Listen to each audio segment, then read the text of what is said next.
Hello दोस्तों, हम लोग इन्वर्स ट्रिग्नोमेट्री फंक्शन का चैप्टर पढ़ रहे हैं जिसमें हम लोग प्रिंसिपल वैल्यू निकालने के लिए सीख रहे हैं। ठीक है, हम लोग एनसीईआरटी बुक से एक्सरसाइज नंबर 2.1 का क्वेश्चन नंबर 1, 2, 3 का क्वेश्चन का सॉल्यूशन करना सीख चुके हैं।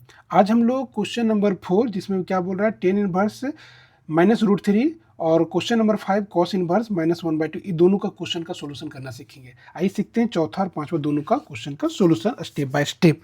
ठीक है, तो यहाँ पर देखिए चौथा नंबर क्वेश्चन क्या बोल रहा है कि find the principal value of tan inverse -√3।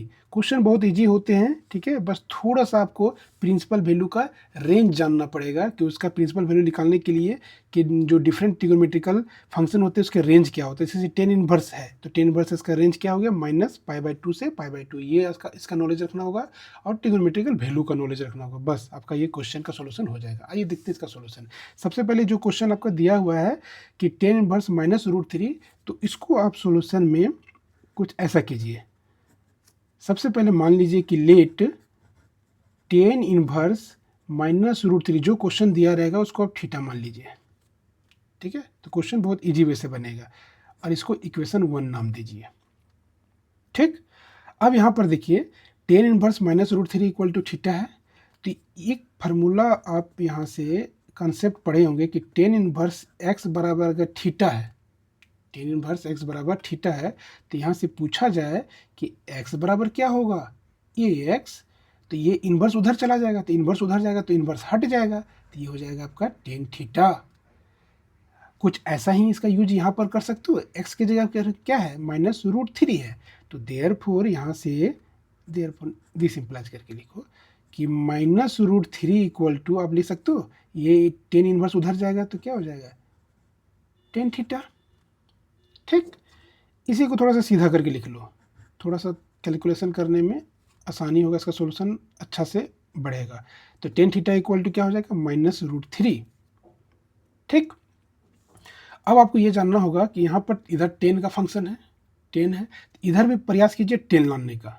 ठीक है, तो ये जानिए, आपको जानना होगा कि √3 टेन में किसका वैल्यू होता है।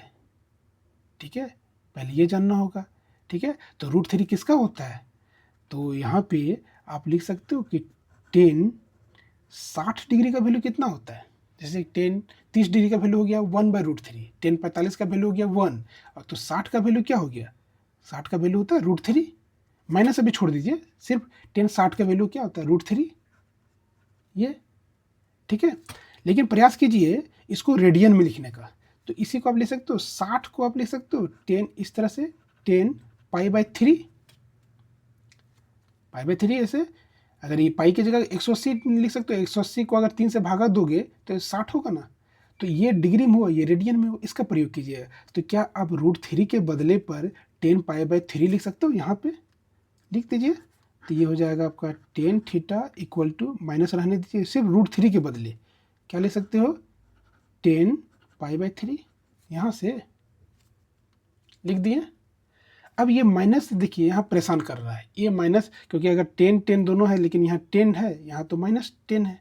ठीक है, एंगल को बराबर अगर करना रहेगा तो भी पहले माइनस को हटाना पड़ेगा, तो कैसे हटाओगे, तो एक कंसेप्ट आपको पता होना चाहिए। मैं बेसिक जब इन्वर्स ट्रिग्नोमेट्री फंक्शन पढ़ा रहा था उससे पहले ट्रिग्नोमेट्री का बेसिक नॉलेज दिया था, जहाँ पर मैं आपको बताया था कि टेन अगर -θ कहीं लिखा रहेगा, टेन -θ, तो ये माइनस को क्या होता है पचा नहीं पाता, ये वोमिटिंग कर देता है, उल्टी कर देता है, बाहर फेंक देता है, इस तरह से टेन थीटा। ऐसा टेन -θ लिखा रहेगा तो -10θ होता है।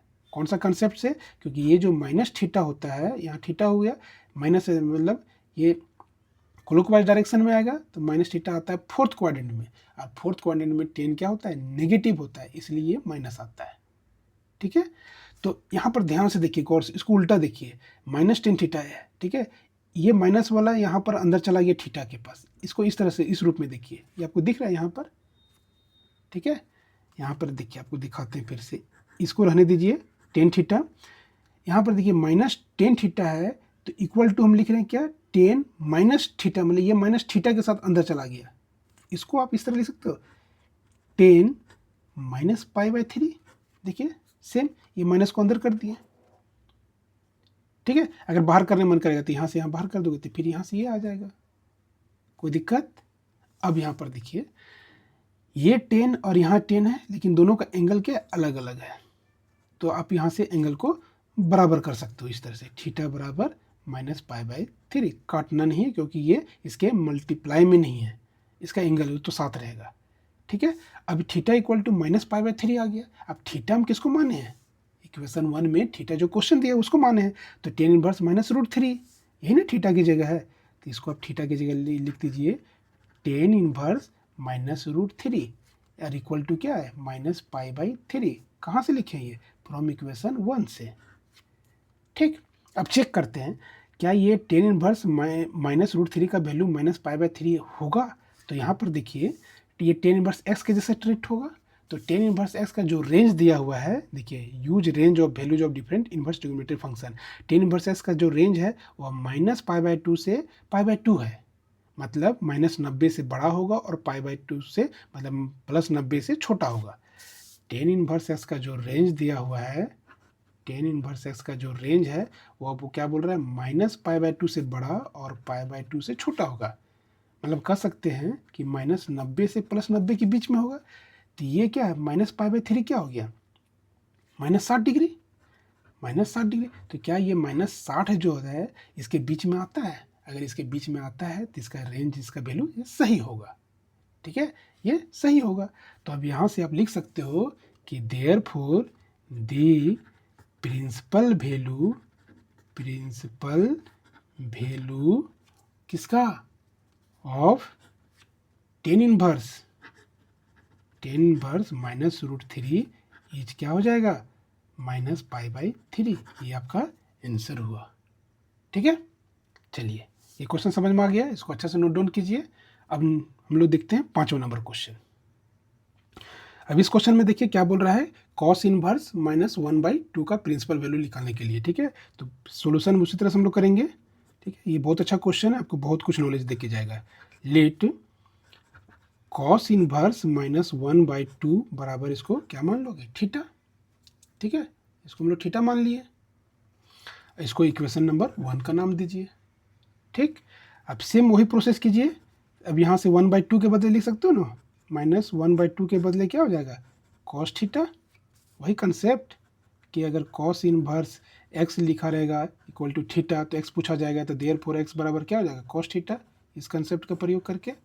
ठीक है, इसी को थोड़ा सीधा करके लिख लो, तो ये हो जाएगा cos थीटा बराबर -1/2। ठीक है, अब यहाँ पर देखिए, अभी आपको मैं क्या बताया था कि इसमें इसका क्वेश्चन में चौथा नंबर में कि अगर माइनस रहेगा तो माइनस को छोड़ के, क्योंकि 10 का वैल्यू हम लोग सिर्फ √3 का वैल्यू निकाले थे, लेकिन यहाँ पर क्या है, ये 10 का कंसेप्ट था, जहाँ से इसका रेंज जो था -π/2 से +π/2 -90 से +90 के बीच में था। लेकिन यहाँ पर देखिए इसमें क्या है, कॉस का रेंज जो होता है, कॉस का रेंज यहाँ पर देखिए 0 से पाई है, माइनस मतलब इसका जो भी वैल्यू होगा पॉजिटिव में आएगा, नेगेटिव में इसका वैल्यू नहीं आएगा। तो इसको तो नेगेटिव तो पूरा हमको हटाना पड़ेगा, नेगेटिव मतलब 0 से बड़ा और बराबर, और पाई से मतलब 180 डिग्री से छोटा और बराबर होना चाहिए। तो माइनस तो है ही नहीं इसमें, तो ये कंसेप्ट हम नहीं, माइनस को पूरा हटा देना पड़ेगा एक बार में। अब आपको पूरा ये -1/2 का पूरा का वैल्यू जानना होगा कि क्या होता है। यहाँ पर अभी हम क्या बताएं, सिर्फ हम √3 का वैल्यू निकाले थे, √3 का वैल्यू। ठीक है, अब यहाँ पर माइनस को फिर हम बाद में अंदर किए, क्योंकि इसमें -π/2 से +π/2 के बीच में इसका वैल्यू माइनस हो सकता था और हुआ भी, लेकिन इसका वैल्यू में क्या होता है कि माइनस नहीं रहेगा, इसका वैल्यू रेंज जो होता है वो पॉजिटिव आता है। तो -1/2 का पूरा वैल्यू बताइए क्या होता है, तो आपको डायरेक्ट जानना होगा। जैसे यहाँ पर देखिए ट्रिग्नोमेट्रिकल टेबल में कि कॉस, देखिए कॉस 120 डिग्री का वैल्यू देखिए -1/2 है, कॉस 120 डिग्री का वैल्यू मतलब cos 2π/3 का वैल्यू -1/2, तो ये -1/2 के बदले लिख सकते हो ना cos 2π/3, ये डायरेक्ट यूज करना होगा। ठीक है, ये वैल्यू भी याद रखना होगा।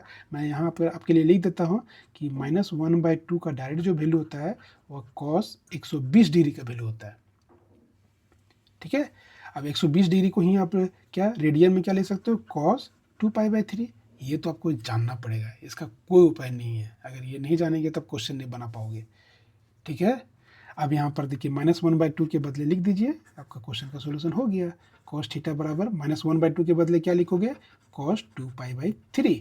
अब यहाँ पर देखिए दोनों का एंगल अलग अलग है, तो आप बराबर कर दीजिए, तो थीटा बराबर क्या हो जाएगा 2π/3। ठीक, अब यहाँ से थीटा क्या माने हैं, थीटा आपका, थीटा की जगह क्या है, कॉस इनवर्स -1/2 इक्वल टू क्या हो जाएगा, 2π/3। कहाँ से, फ्रॉम इक्वेशन 1 से। ठीक है, अब चेक कीजिए क्या ये रेंज में आ रहा है। तो हमको पता है कि कॉस इनवर्स एस का जो रेंज होता है वह 0 से बड़ा और पाई से छोटा होता है। तो ये क्या आया, 120 डिग्री। तो क्या 0 से 180 डिग्री के बीच में 120 डिग्री होता है? अगर ये होता है तो इसका रेंज ये सही है, इसका प्रिंसिपल वैल्यू ये सही है। तो आप डायरेक्ट लिख सकते हो कि therefore the principal value of किसका, कॉस इनवर्स -1/2 इज 2π/3। ये आपका आंसर हुआ। कोई दिक्कत, इसको अच्छा से नोट डाउन कीजिए, प्रैक्टिस कीजिए। ठीक है, चलिए यहाँ तक अगर ये दोनों क्वेश्चन का सॉल्यूशन अगर आपको अच्छा लगा तो मेरे वीडियो को लाइक कीजिएगा और मेरे चैनल को सब्सक्राइब कीजिएगा। ठीक है, मिलते हैं नेक्स्ट वीडियो में। ठीक है, तब तक के लिए धन्यवाद।